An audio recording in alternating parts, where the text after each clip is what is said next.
Гадәттә артистка чәчәкне тамашачы бүләк итә. Калеп кишәләренең тамашачысы бәхетле. Аңа үзенә бүләк итеп чәчкәләр бирәләр.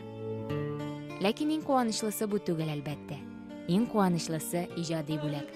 Яшь һәм талантлы җырчы Айдар Сөләйманов белән якыннан танышу.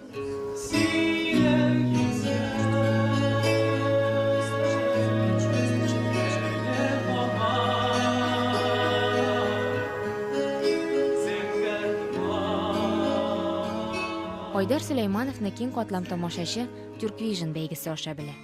Әлеге халыкара бәйгедә Айдар төрек дөньясына татар моңын ишеттереп, икенче урын яулады.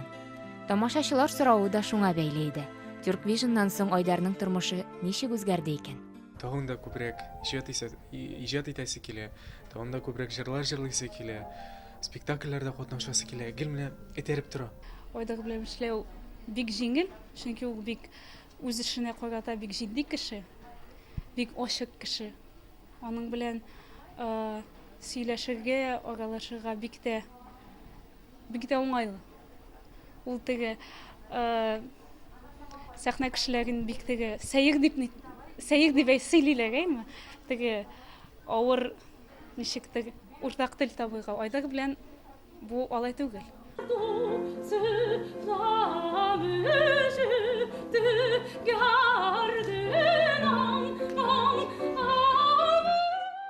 Айдар музыка училищесын тәмамлап, Казан консерваториясенә керә. Соңрак Мәскәү гитисында укып чыга. Укытучылары да аның турында яратып, хөрмәт итеп, эчкерсезлегенә һәм талантына сокланып сөйли. Многие говорят, почему ты не идешь только в одном направлении? Почему только оперу не возьмешь? Почему только мюзикл не возьмешь?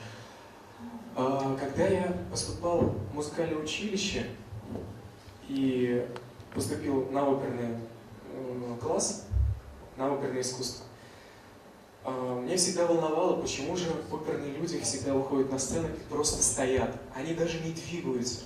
И поэтому я решил поступить в ГИТИС, чтобы оперный человек мог выходить на сцену и двигаться. Татарстанның ат казанган артисты Гөлнара Мурзиева, шагыйрь Эльвира Хадиева, композитор Илмир Низамов, җырчылар Айгөл Хисмәтуллина, Айдар Сөләйманов. Сәхнә осталары һәм яшь талантлар бер сафта. Калеп иҗади киңлекләрне берләштерүен дәвам итә.